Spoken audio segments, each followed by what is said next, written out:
What is good, you guys? Welcome back to the Heat Report, and welcome back to another recap, another reaction to another Heat game. This time a win against the Minnesota Timberwolves, a much needed win for your Miami Heat.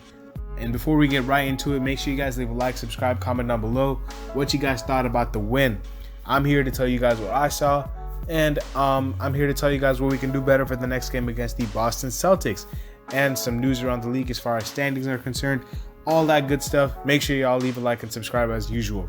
Let's get right into it, guys. Your Miami Heat pulled off a win, a 9-point win against the Minnesota Timberwolves, largely led by the leader Jimmy Butler with a 25-8-6 performance, and Tyler Herro off the bench in his first game back since the 23rd of April with a light 27 points and four assists, 3 rebounds, making all the right reads. Super efficient, shot about 76% from the field.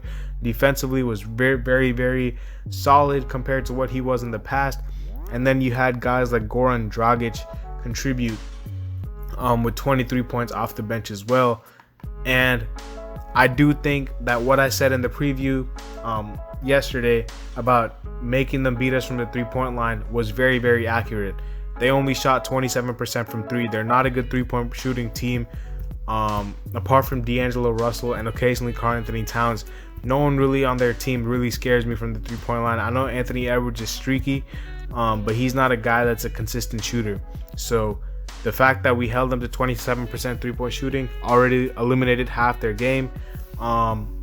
It's funny that Timberwolves fans are talking about how the refs were helping us when they literally shot more free throws than us.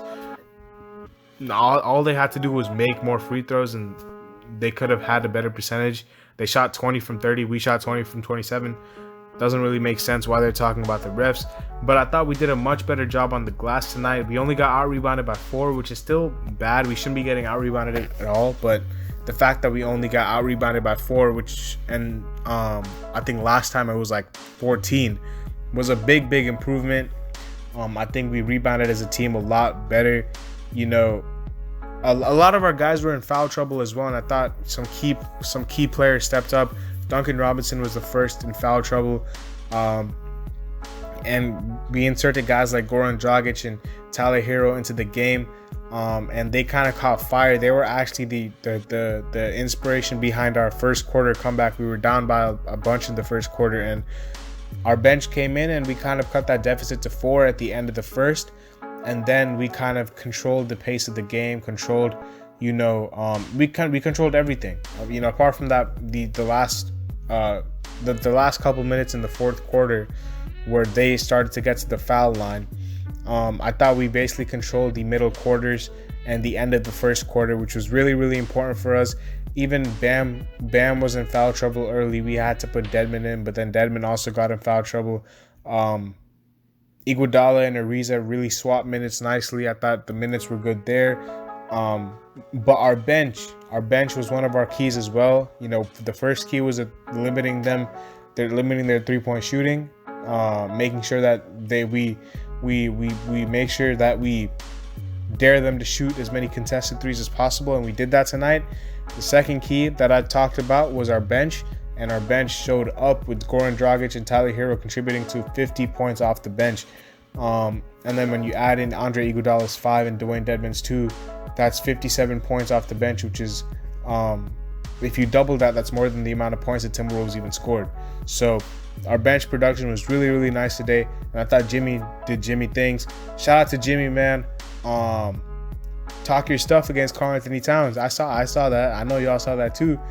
My boy was talking, and they got some history, obviously. And yeah, I thought Jimmy, we need that though. We really need that. You can say that's unnecessary by Jimmy, but we need that. It's competitiveness. It motivates the team, drives the team. When your leader is out there, going at people, it inspires you too. So I knew Jimmy knew what he was doing there, and what Jimmy spoke all facts too. He punked him before with those third stringers back in Minnesota, and Cat's been soft since then. Obviously, no one wants anything like what happened to Cat to happen to them with their family members. But on the court, which is what Jimmy was talking about, Cat is not in the same stratosphere as him. So shout out to Jimmy Butler.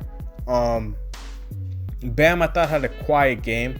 I thought could have imposed his will a little bit more. I thought he did kind of in the third quarter, but I thought he really relied on that jumper too much. I liked the jumper, but there were some times like I remember there was a dunk attempt that Bam had. He would have nearly taken Cat's head off if Cat was right there, but Cat kind of moved out of the way. And that's the type of fear that Bam imposes on other bigs when he's going up to dunk the ball. No one really wants to challenge him, especially a guy like Karl Anthony Towns is not known to block shots. If Bam tested him a little bit more at the rim, I think it would have been a little bit better. But I can understand why he settled for the jump shot, but I would like to see him a little bit more aggressive. But yeah, this game was all about the bench. It was all about the bench. We held their bench scoring to below what it was. Like none of their bench players scored double digits. Naz Reid wasn't prime Shaq like he was last time. Neither was Juancho Hernangomez. I was glad that they had Juancho Hernangomez in the game because he was just breaking everything. Shout out to Jared Vanderbilt though. I really do want to shout out Jared Vanderbilt on their team. He played really well. He's a good player. Out of Kentucky, he's a really good player, and he was hustling out there. So shout out to Jared Vanderbilt. But coming back to the Heat, like I said, important win, especially when you look at the landscape of the NBA. The Celtics lost tonight.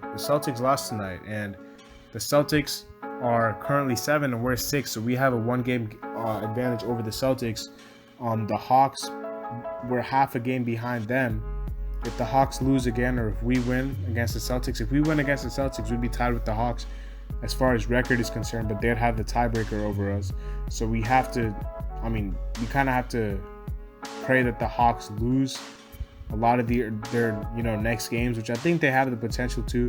When I look at their coming up games, the Wizards, they play the Wizards twice, which could be tough because the Wizards are really hot right now.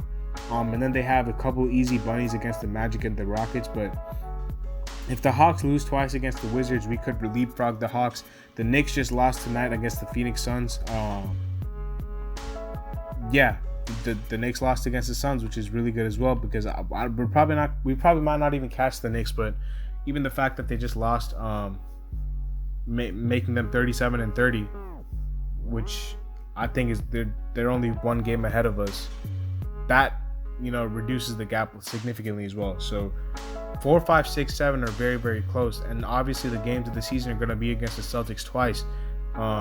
We play them. I do think we play them in Boston, if I'm not mistaken, or we might play them in Miami. I'm not sure. But yeah, we play them in Boston. I'm pretty sure. Yeah, we play them in Boston, and we play them on Sunday, and it's going to be a nationally televised game. Everyone's going to be watching. We're going to have to take care of business against the Celtics because if we do, not only are we going to, increase the gap on them for that playing game, it's going to give us a little bit of a cushion. We're also going to be gaining ground on the teams like the Hawks and the Knicks. Because like I said, as long as we're in the top 6, it'll be cool. But if we're in that 4-5 matchup, ideally, I would want to play the Hawks or the Knicks in the first round rather than the Bucks. And because I know we do have the Bucks number, but I would rather take my chances against the Hawks-Knicks team that aren't playoff experienced whatsoever. So I know even if we beat the Celtics and the Hawks and Knicks win or whatever happens, if we're the 6th seed, that's still a good result based on where we were at the beginning of the season. You still want to be in that 4 or 5 spot playing weaker teams than the Bucks, like the Hawks and the Knicks. There's no disrespect to them, but they're just not experienced enough, in my opinion, to really give us a series. So yeah, really interesting schedule coming up for us. We really have to capitalize on it. The Celtics twice, the Sixers are going to be big games, and then we play the Bucks. So these next 4 games are going to be absolutely huge. And then our last game is against the Pistons, which we should be taking care of business against.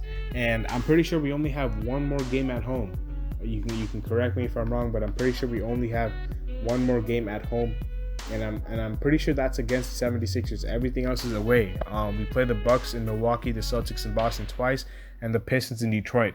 Gonna be tough, but tough is what the Miami Heat want. I have faith in this whole team, especially when the bench is clicking like this. It's a good sign going into the playoffs that Tyler Herro and Goran Dragic are doing well. And shout out to Victor Oladipo looking fly on the sidelines. Hopefully he comes back for the playoffs, because we're really I'm not gonna say we need him, but he's really gonna be a big asset for us. So yeah, we're currently 1 game behind the 4th, half a game behind the 5th seed, and a game ahead of the 7th seed. So everything is really tight, really tight. And yeah, I think this is where we're gonna wrap it up. Hopefully you guys enjoyed the recap. Hopefully you guys enjoyed the game against the Timberwolves.